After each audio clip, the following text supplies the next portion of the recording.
Hello, everyone. Welcome to Wednesday's ESPN FC Live. Janusz Mihalik alongside myself, Mark Donaldson. Champions League on the menu for today's Wednesday lunchtime football chat. We're going to start, Janusz, where else? North London.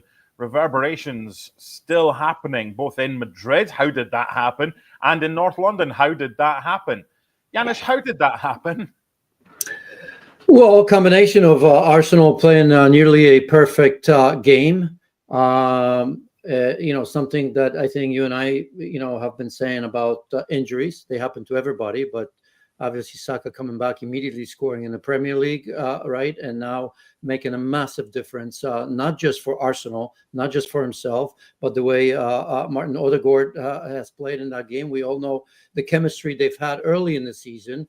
And as I think told you last time we chatted, if it wasn't for the key injuries, those key players, I think Arsenal would have been right now probably top of the table in the Premier League. It does happen to everybody, but in a one-off game like this, Arsenal showed the quality that we've all seen that they've had, that we've all thought that they were perhaps a team to challenge for Premier League title. And now doing a great job against Real Madrid team that simply didn't show up. They had absolutely nothing. So let's go back to kind of 2016-17 season and the 2018-19 season. The reason I'm illustrating this tie is at the halfway point. It's basically half-time. Now, PSG beat Barcelona by 4-0 at home. Yeah, they lost the second leg by 6-1. And then in May 2019, Liverpool lost 3-0 at Barcelona and won the second leg 4-0. I did a radio hit last night and I said, this is pretty close to being over, but it's not over just yet, this tie. And I explained why with what I've just said to you. A couple of Arsenal fans will say, it's over, mate. It's gone. Is this tie over?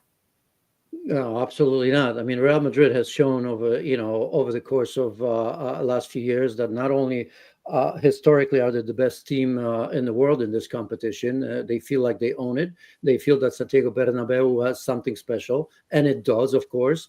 I think, on one hand, we don't have to look far, which is a plus and a minus, strength and weakness of Real Madrid, because we shouldn't be surprised because we've seen from Real Madrid that this is not the same team. We'll probably come back to that and maybe Carlo Ancelotti.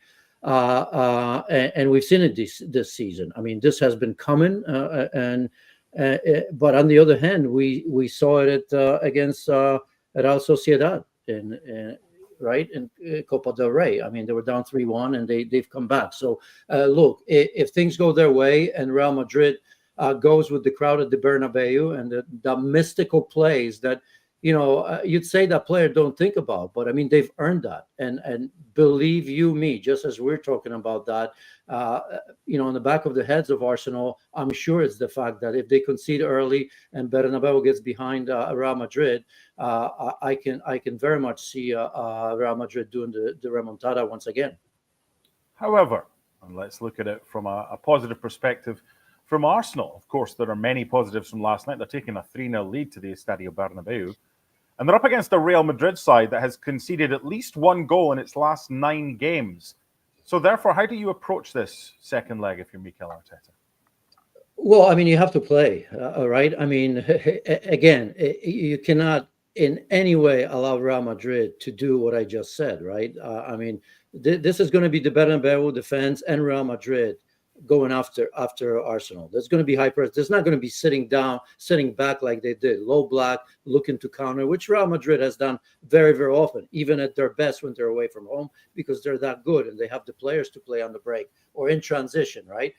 That's not going to happen. This is going to be Real Madrid all over Arsenal, and Arsenal is going to have to make sure that they answer. And the answer to that will be a good possession, good transition themselves as well, and showing that they're there for the fight, right? That they're not just going to sit back and allow Real Madrid to jump on them. So look, this is Arsenal's DNA. I don't think that this is going to be an Arsenal team, that's going to go out there and from the get-go be all over Real Madrid. But I think they can't lose their DNA. This is all they know, and I suspect that Arsenal is going to have their chances. They've shown already, and I can only imagine the confidence they have. They're going to have to play. They're going to have to play football. If they don't, they will be out of this tie for sure. Real Madrid are look, Vinny Jr., Kylian Mbappe, Jude Bellingham, and the rest are not going to have a second bad day like this. I don't know if it's going to be enough, but this is not going to be the Real Madrid we saw, because it was disastrous. There wasn't one player that played well. I thought Jude Bellingham afterwards was very honest. I thought his interview was excellent. Said 3, it could have been more. We just didn't show up. But then he was asked, is the tie over? And he said, nothing's over, regardless of the first leg score when we go back home, because strange things can happen. How strong is the referee going to have to be from an Arsenal perspective? Because Real Madrid have had complaints quite a lot this season about referees in La Liga. Yeah, I mean, that'll be an interesting one. Of course, I mean, it's always an issue, right? I mean, there wasn't much controversy, if anything at all, really, in this first leg, right? In the second leg, when the situation is like this, there's going to be pressure at the Bernabeu and Real Madrid for sure. So, of course, it's going to have to be a good referee. And as always, that could be the difference, right? It could be the difference for Arsenal or for Real Madrid. But yeah, strong. I don't have anything that I can say, more than that, because, what are you going to do? I think this is going to be a situation where, it's one of those where you got to let players play a little bit, right? And assess the situation. And if you see that, one team or the other is trying to force something special, you're going to have to cut it out early. When we look at the tie as a whole, Arsenal now leading by 3-0. I've mentioned the comebacks. Is this the best competition in world football domestically, because we get games like this and we can get comebacks, which is doable for Real Madrid because we've seen it from PSG and we've seen it from Liverpool? Is this a continuation of what we've seen from this newly kind of renovated competition with the extra group games? Has UEFA, who get a lot of stick for a lot of things, done a good job with the competition this season, changing it? Well, yeah, I mean, is this the best competition in the club football? Yeah, it's the only one. We'll see what the FIFA Club World Cup will bring eventually. That's going to take some time. I think we all liked it, the old way. And now I think that UEFA has done a pretty good job. I think the group stage was very good. It was very unpredictable. But at the end of the day, look who's here. Exactly what we said. We can talk about Brest and all the other smaller teams that did a great job, and that's superb. But in the end, I think you're going to see the elite teams over and over again, no matter what UEFA does. And so it's a great competition. Of course, you have teams left. My goodness, Inter against Bayern was great in a different way. I'm sure today Barcelona and, look at Villa, right? I mean, who would have thought they're going to be there? So it's been superb, and it's going to continue to be superb, especially in the end, because these games are a lot at stake, not just the trophies, but a lot of money at stake as well. Just looking at Real Madrid's last 3 games at home in the Champions League. The last 2, they've scored the opening goal in the 4th minute. The time before that was the 23rd. So it's everybody, isn't it? It's the fans. It's the whole experience of the Bernabeu. That's going to be the difficulty for Arsenal, because that Real Madrid are going to come flying out the traps. And if they do get an early goal, what would your message be to Arsenal?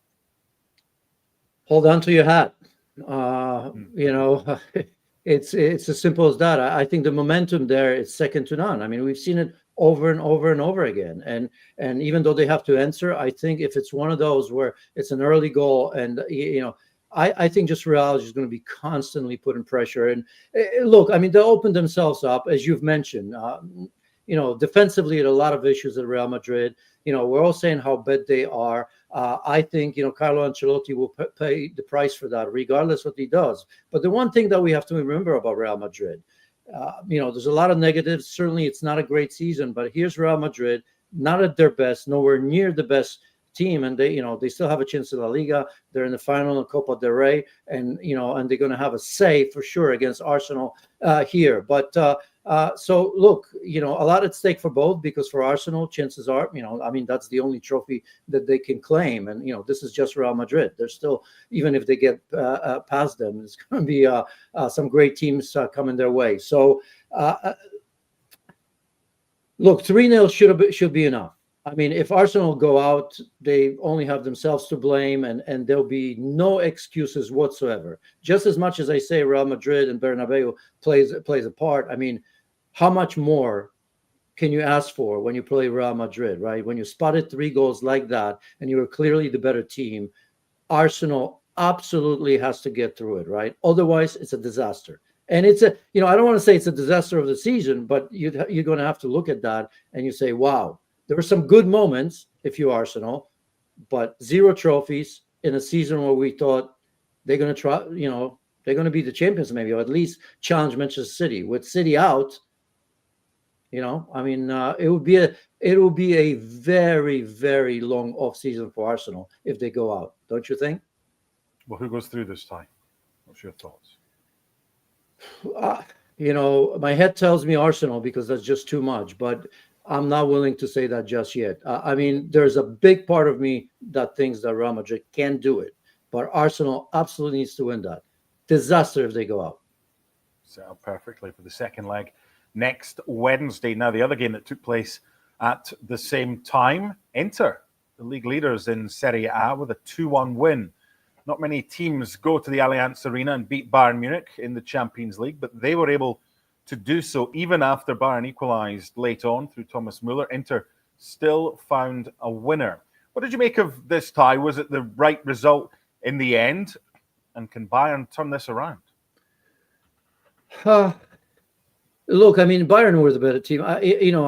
We often talk about Harry Kane, and certainly I've been on record here. Even last time we chatted, right? I think over the weekend or last week, saying as I'm going to remember Harry Kane as the one of the top number 9s in history.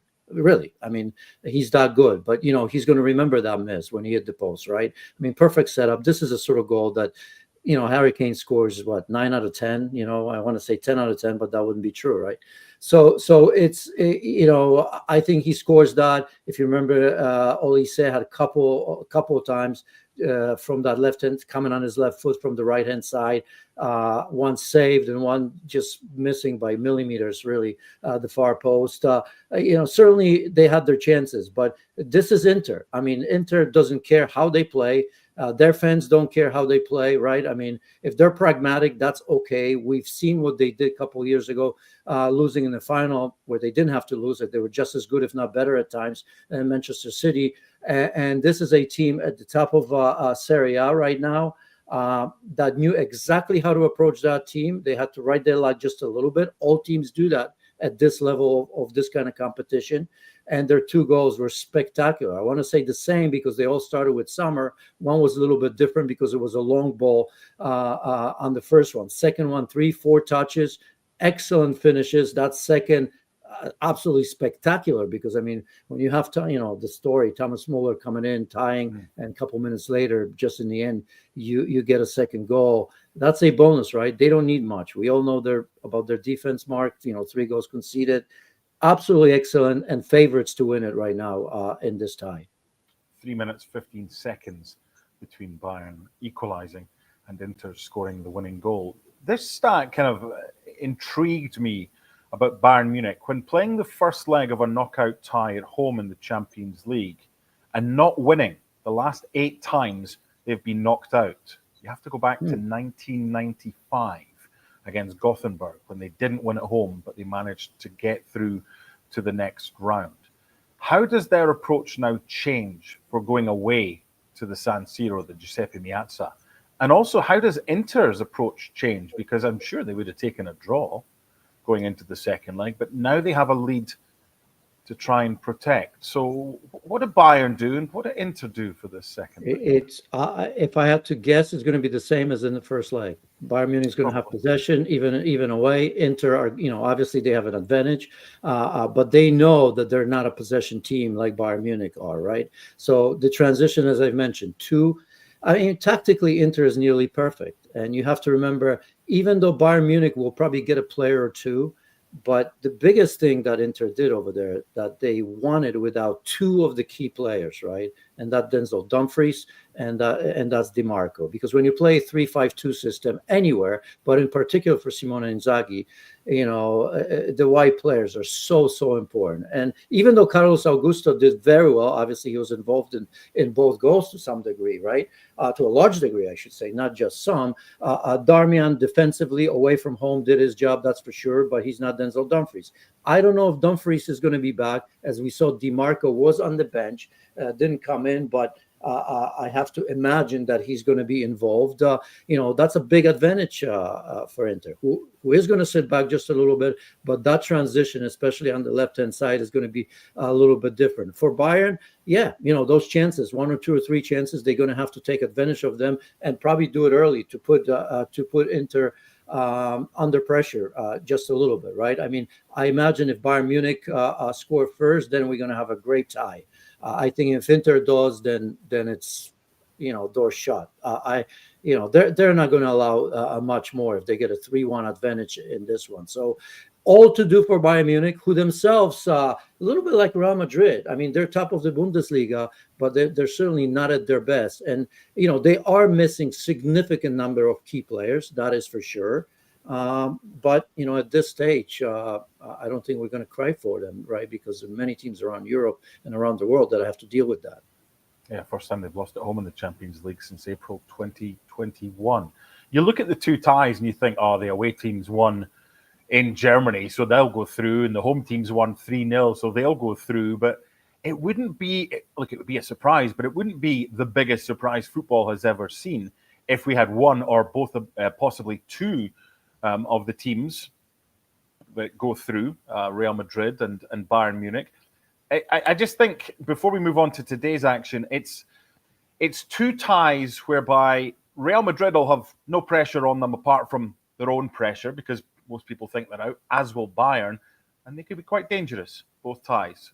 Prediction for this one, who goes through, Bayern or Inter? I very rarely have gone against Bayern Munich. Every time I did, I was wrong. I got to feel, it could be because this tie is so close. We all said it, right? But I'm going to go with Inter. I just, I can't look past Simeone, the way he can set this team up, and with an advantage that they have, it'd be hard pressed to tell me that this Bayern Munich defense, which has been poor throughout the season, is not going to concede a goal here. I have to go with Inter on this one. And Simone Inzaghi kind of got onto the radar. A lot of people in the know really like what he's doing, but whether or not he's getting the praise that he deserves for what he's doing, and if he can knock out Bayern, then his stock will certainly raise a lot higher than it is right now. So the games today, we have a couple of them. Paris Saint-Germain taking on Aston Villa, and Barcelona against Borussia Dortmund. I want to start with that tie. And before we get back to Janusz, I want to hear from Lamine Yamal. He's been sitting down with ESPN FC and kind of not so much looking back at his career, because that's not going to take long, because it's all going to be about this season, but kind of looking ahead, potential treble for Barcelona and what he might do with his career going forward. This is decent. Here's a couple of minutes of it. Quedan menos de 2 meses para que acabe la temporada. ¿Cómo llega Lamine? De cabeza y de piernas.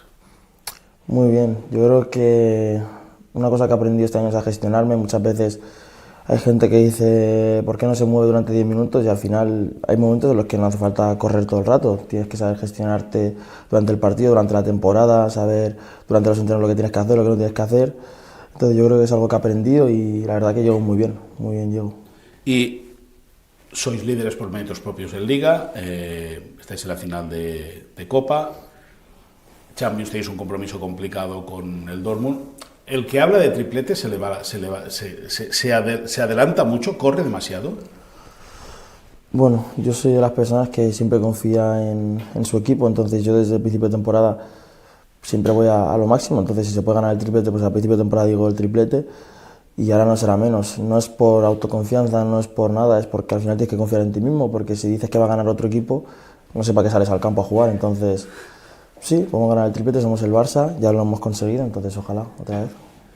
Lo que no es normal es como lo que me has dicho antes, ¿no? Que con 17 años me vengas y digas, no, es que si no salgo a ganar el triplete, mejor me quedo en mi casa, ¿no? Tú no sabes lo que es la presión, ¿no?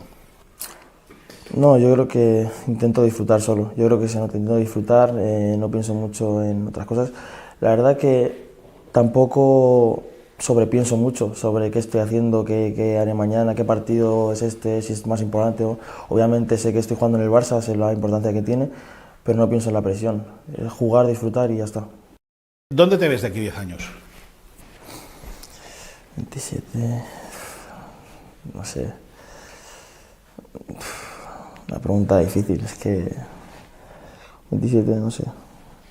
Yo creo que parecido ahora, yendo de la ciudad deportiva a mi casa y de mi casa a la ciudad deportiva. ¿Cómo es para un adolescente debutar en la élite?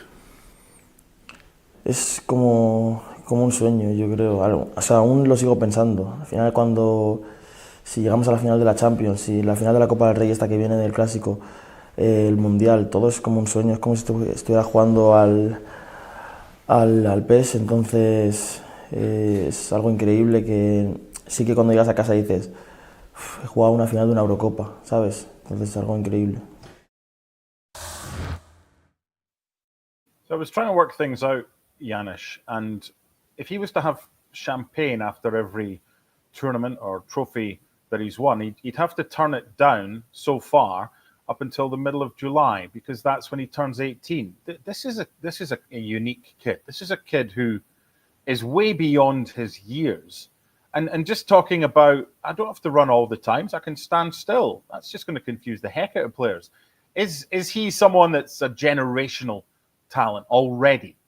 Yeah, of course. I mean, that's not news, right? I mean, we've been talking about him already. I mean, look at the impact he makes, not just for Barcelona. Look at the impact he's made in European Championship, for Spain winning, right? And not many looking at Spain as one of the favorites, but he was certainly instrumental in Spain winning that trophy as well. He's standing in front of a possible treble, which is possible, right? He said when he's going to, when he sees himself, at the age of 27, I'll say it for him, probably, a Ballon d'Or winner, maybe multiple one. Who knows if they win a treble? I mean, would you be shocked that he get it, even this season if he played a big role in it?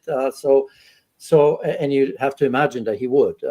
So he's mature beyond his years, and yes, I mean, we've talked about him as the likes of Leo Messi, Maradona, Ronaldo, the other Ronaldo. I mean, he's already on the way up. Of course, you can't foresee what's going to happen to him. I think his development is not an issue, but obviously, if he stays healthy, I think we're going to be talking about Lamine Yamal the same way we've talked about Messi, Ronaldo, the other Ronaldo, and all the greats in the game in the years past. And the other thing is he gets a little bit more protection from the way the laws of the game are now from someone that played in the 50s, 60s, 70s, 80s, and even 90s, and even when Messi started. So fingers crossed that he can continue his ascent. His team, Barcelona, facing Borussia Dortmund. It's the La Liga leaders against 8th in the Bundesliga. I'm loath to say that Barca should win this comfortably, given what happened with Arsenal last night against Real Madrid. So, what do you expect in this one? I think they should. I mean, the way they've been playing so far, aside from, Betis maybe, which, Betis obviously in great form, and, it's not easy, but you expected that to be 3 points. It wasn't, right? So obviously, everybody, it's easy to say could be 3, could be 4-0 at home very easily, but, you have to look at Borussia Dortmund, right? This is their season. I mean, look, I mean, they have Barcelona, they have their Clasico over the weekend, and they're going to have Barcelona again. And the position that you've mentioned, if they want to be back, never mind Champions League, but in Europe, they're going to have to get some results here. And we've said this about Borussia Dortmund this season, haven't we? I mean, it's been a bad season, right? Managerial changes and all of that, and yet somehow in Europe they continue to do it. Last season they were in the final. This season, look where they are. And you go away from home, and I look at players like Adeyemi. Here's a still young, very young player, scored 11 goals in the Champions League already, right? Scored for Chelsea and against Chelsea. Scored against Milan, scored against Paris Saint-Germain, scored against Celtic, a hat-trick, and a great goal, one of them superb, right? And Celtic then and Celtic later, I mean, they weren't bad, right, Mark, as you would know very, very well. So, here's one. Chukwuemeka just came in, right? Chelsea player. It's got some pace. Gittins, look how young he is. 5 goals already. And by the way, he scores against Real Madrid and Milan as well. So, I mean, if you look deeper at this Dortmund team and the way they probably approach that, because they've done it so far, away from home against Barcelona, Guirassy, another player, you have to say to yourself, you know how Barca are. When it goes their way, it's incredible. But when it doesn't, and Borussia Dortmund are capable of doing that because they've proven it over the last how many seasons in the Champions League, even away from home, you can't just say, this is a easy 3-4, 5-0 win. It could be, but I see a little bit of a chance here for Dortmund if Barcelona aren't smart. And that high line against Gittins, against Adeyemi, against Chukwuemeka, and even Guirassy, he's probably the last one in terms of pace, but he can hold on to. Well, he can certainly get behind the back line, that's for sure. Maybe back to goal, he's not the best, but you have to respect this Borussia Dortmund team because we think they're terrible this season, and look where they are. Yeah, that game earlier this season when the sides met, it was a late winner from Ferran Torres in the league stage that gave Barca a 3-2 win at the Westfalenstadion. So second leg still to come. First leg today. Full reaction for that one and for PSG against Aston Villa on ESPN FC tonight. Let's finish up by talking about that game and how much stock can we put into the way PSG not just beat Liverpool, but beat them pretty comfortably over the 2 legs. And I say that even although it went to penalty kicks, because the games themselves, how PSG didn't score at home against Liverpool, I'll never know. But they managed the second leg very well at Anfield. How do you stop PSG if you're Aston Villa? Well, I mean, it's one of those things that you have to somehow, just, is it about Aston Villa? Yes. Is it about Unai Emery? Even more so, right? I mean, if you think about Unai Emery, not just the fact that, he's going back to Paris Saint-Germain. So it's Asensio, of course, but look at Unai Emery, how he's been able to recover players. I'm talking Asensio is one of them, right? One of them, and Marcus Rashford, and obviously a team that's superb in terms of pressing. Also plays a high line, which he's going to have to be careful. But one thing that you and I and everybody probably watching us knows about Unai Emery, he's a superb tactician, right? I mean, give him a game or two, and he's able to come up with a plan. It's just a question of execution here for Aston Villa. So, yes, on one hand, you can look at the Liverpool game and it says, well, one-way traffic in the first leg. And just as you thought that Liverpool is going to go to this, to Anfield. And of course, we all know what happens at Anfield. Nobody, for the most part, wins there. And look what they've done. So, yes, this is a very, very young PSG team with a great manager themselves, because look what he had to, what he's done at Barcelona is one thing, but what he had to do at Paris Saint-Germain and how he dealt with the superstars, how he knew that in order for this team to play his type of football, they're going to have to get rid of him. They need young, hungry players that are going to take on board everything that Luis Enrique wanted from them and could never get out of the likes of Messi and Neymar in particular, maybe not Mbappe. So for Unai Emery, look, if they keep it close, I think they'll have a chance, because, I'm not looking at what PSG did at Anfield. That was a different game, right? If they keep it close in the first leg, they just might have a chance, because Unai Emery has shown in Europe, right? Maybe not in the Champions League in particular, but shown that he's capable of devising, putting together a plan that works. But PSG still, if I had to put my money, PSG to go through. I think with the Holt end in the second leg, if Aston Villa are still in the tie, i.e. if they're only down by a goal, maximum 2, then Aston Villa have got a chance. It's the first time Villa are in the Champions League / European Cup quarter-final since the year after they won it back in 1982. They lost home and away to Juventus the following season in the quarter-final. But this is a side, and I'm glad you mentioned Unai Emery. It's a side with a manager that knows how to get things done and play against better teams in European competition. So you've gone PSG in that one. You're taking Barcelona against. Yeah, I'm going to take Barcelona. It's just, keep it simple, because there are arguments for both sides, but obviously heavy favorites the way they've played so far, talking about PSG and Barcelona.